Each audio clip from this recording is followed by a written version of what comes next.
આજે આપણે બનાવીશું શક્કરટેટીની છાલનું શાક. તો આ રીતે આપણે શક્કરટેટી સમારી લેવાની, થોડી છાલ સાથે આપણે એને લેવાની હોય છે. આ રીતે ઉપરનો ભાગ આ રીતનો કડક હોય એ લઈ લેવાનો. તો આ જે રેસીપી છે ને તમે કદાચ પહેલી વાર જ જોઈ હશે, પણ અમુક ગામડામાં ગુજરાતમાં અમુક જગ્યાએ આવી રીતે રેસીપી આ બનાવવામાં આવે છે, શક્કરટેટીની છાલનું શાક. તો એના માટે આવી ખડબચડી જે છાલવાળી શક્કરટેટી હોય તેમાંથી એનું શાક બનાવવામાં આવે છે. એમાં કાચી કેરી પણ નાખવામાં આવે છે. આ ઉપરાંત એમાં ખાસ મેથીનો વઘાર થાય છે, રાઈ મેથી અને આખું લાલ મરચું, અને ગળ પણ નાખવામાં આવે છે. ખટાશ અને ગળ પણ બંને સારી રીતે નાખવામાં આવે છે. અને રેગ્યુલર જે મસાલા હોય મીઠું મરચું હળદર અને ધાણા જીરું એ બધું તો આવે જ છે. પણ મેથી જો તમને ના ફાવે તો એ ઓપ્શનલ છે.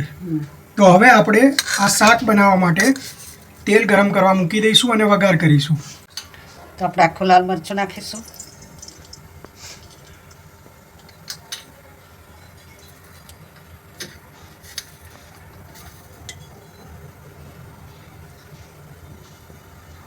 વઘાર માટે તેલ મૂક્યું છે, એમાં આખું લાલ મરચું નાખ્યું છે. હવે રાઈ નાખીશું.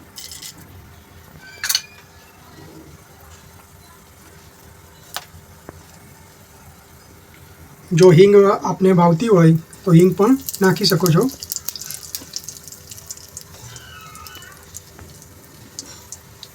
તો આ જે શક્કરટેટી હોય એ કાચી જોઈએ કે પાકી જોઈએ, કઈ ટાઈપની ચાલે? પાકી જોઈએ, પણ એ છાલવાળો ભાગ લેવાનો. અને ખરબચડી છાલવાળી ટેટી હોય ને એનું બને. અને આમાં ગોળ ખટાશ તમારે વધારે પ્રમાણમાં નાખવાનું. એમાં ગોળ બી નાખવાનું અને કેરી નાખવાનું. અને પાક ચડી જાય પછી તમારે કેરી નાખવાની. કેરીની ખટાશ કોઈ પણ ખટાશ નાખી શકો, પણ પાક થોડું ચડી જાય પછી. બરાબર. અને આમાં ઘરનું પ્રમાણે થોડું વધારે નાખવું પડે અને પાણી રેડીને ચડવું પડે. એમાં આપણે પાણી રેડીશું. એટલે આપણે મીઠું નાખી દઈશું.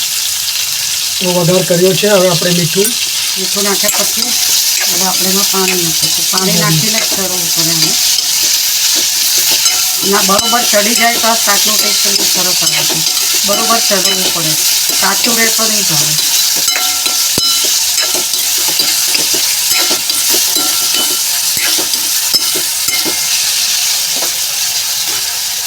આપણે આ છાલનું શાક બની છે ને એટલે છાલને બરાબર ધોવી પડે.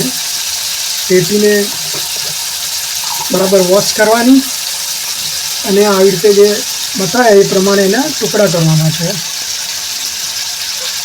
તો હવે આપણે પાણી ઉમેરવાનું છે.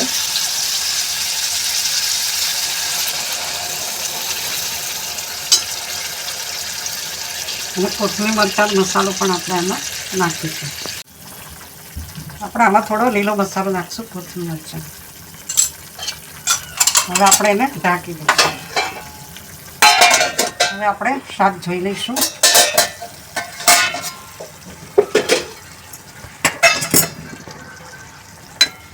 આ રીતે આપણે આમ દબાવવાનું. થઈ ગયો હશે તો એનો કટકા થશે. થઈ જશે. આ ઉપરની છાલ ચડવી જોઈએ બરાબર. હવે આપણે એમાં મસાલા કરીશું. તેમાં આપણે હળદર નાખીશું, મરચું પાવડર, ધાણા જીરું, ગોળ, અને હવે આપણે ખાટી કેરી નાખીશું. મીઠું મરચું હળદર ગોળ અને કાચી કેરી ધાણા નાખી જીરું, છે. કાચી કેરી અને ગોળ.